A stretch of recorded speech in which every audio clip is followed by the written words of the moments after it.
Memories of Barrack. Couple of days before going home for the summer, at the end of the spring quarter of my junior year, I received a message that my brother had called and to call him right away collect. I figured Roberta was calling me about the letter I sent him. It has been the best year in college so far, I had written. I am now an American citizen and got straight A's in my classes. Please tell the rest of our family. When I returned his call from the payphone booth on the first floor of Walsh, Roberta accepted the call and told me how proud he was of my grades and citizenship. But I could tell by the sad tone of his voice that something was wrong. What's the matter? You sound down. I pressed my back against the glass door to secure it shut. It's Papa. Is Papa all right? Yes, Panchito, he's fine. His voice cracked. The house in Bonetti Ranch burned down. No one got hurt, thank God, but almost everything is gone. I did not want to believe it. I lightly hit my head several times against the black payphone casing. When? I asked. It happened a few of weeks ago. Why didn't you tell me then? We didn't want you to worry during finals. I should have guessed. I'm sorry. I'm not angry at you, Toto. I know, I understand. He went on to tell me how the fire began. The electrical wiring in our barrack was faulty, which explained why the fuses blew out frequently.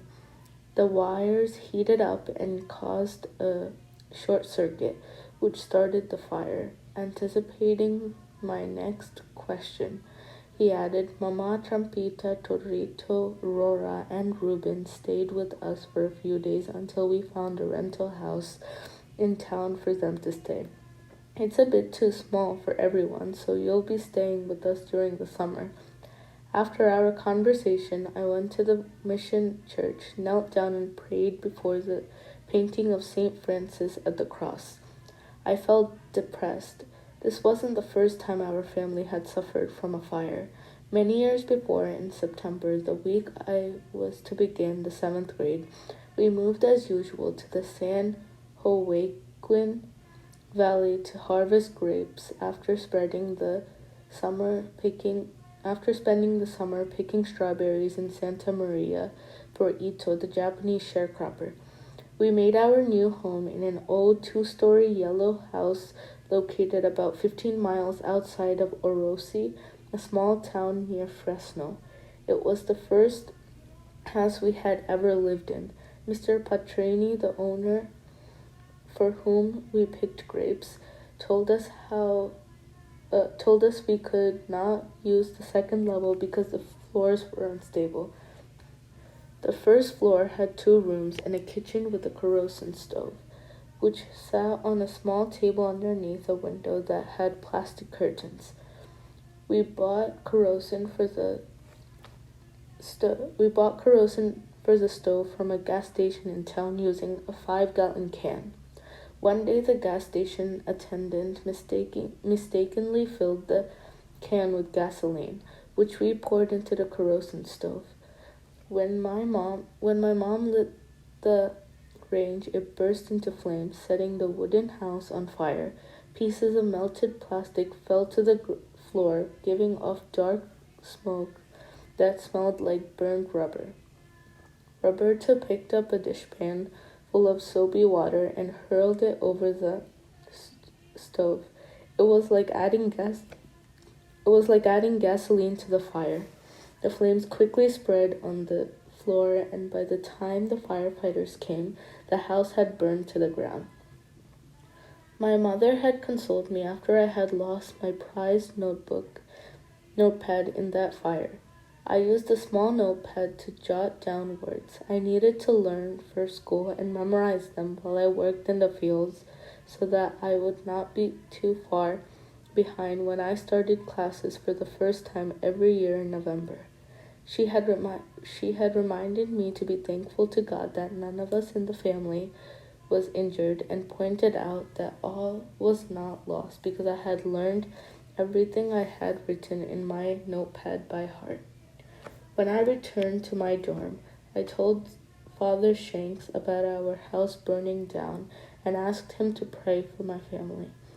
A few days later, when I left for home, he gave me a sympathy note and $100 from Father William Perkins, Vice President of Student Services. The note read, "You and your family are in my prayers." Shortly after arrived at my brother's house, he and I drove to see the rest of my family in our new rental home. It was a 2-bedroom tract house built in the late 1940s on the west side of the city. When I walked in the door, they were as happy to see me as I was to see them. My mom looked tired but calm. She was wearing lipstick, which I had never seen her use before. I'm glad to see you." She gave me a hug. I'm sorry the house burnt down. I wasn't sure what else to say. "Así es la vida, mijo," she said. "Such is life, son. Pero no hay mal que por bien no venga." But every dark cloud was a silver lining. She told me how it was more comfortable living there than in Bonetti Ranch. The house had a toilet, a shower, and the water was drinkable. "And the rent is only a little bit higher," she added. "I'm glad, Mama." I handed her the envelope that Father Perkins had given me. "It's a gift from the Jesuits." She opened it. "Gracias a Dios," she exclaimed. Her eyes swelled up. "This will help us get a few more things we need, and with your summer earnings, we'll be okay." Reuben and Rory excitedly told me that they now could sleep longer in the mornings because they could walk to school instead of taking a bus. Torito talked about his freshman year in the high school. "I wanted to take shop classes," he said, "but Mr. Penny, my counselor, told me I had to take college prep courses." "You have to go to college," he told me. "Good," I said. "Torito has a girlfriend," Rora said. My brother blushed and rolled his eyes. "Show Panchito her picture," Reuben said. He and Rora glanced at each other and giggled. "Go on, mijo," my mother said. "Show it to him. Marcy is a very nice and beautiful girl." Torito went to his room and brought back a small color photo of his girlfriend and handed it to me. She had a round face, brown skin, short jet black hair, and almond-shaped eyes. "She's beautiful," I said, passing it back to him. "Marcy is really smart," Roberta said. "She helps Torito with his homework." I was surprised that Trumpita did not tease Torito about Marcy's helping him with his schoolwork. He listened to our conversation but remained silent. "How are things going?" I asked after a few minutes, directing my attention to him. "Okay," he said, glancing at a smoke-damaged crucifix hanging on the wall that was salvaged from the fire. "Just okay. I like it here, but I miss Bonetti Ranch." "Why?" Roberta asked. "It's hard to explain. I've written a poem about it," he added. "Read it to us," I said. "No, I'll give it to you. You can read it later." As Roberta and I were leaving, Trumpita gave me his poem in a large manila envelope. That evening before going to bed, I read it. The title was "Mi Casa No Longer Shames Me." Mouth is wet with seasons met, recalling living in barracks of war's pretense, trophies of ruins, old and worn, to house the scorn for being born poor. After school, we were the first off the bus.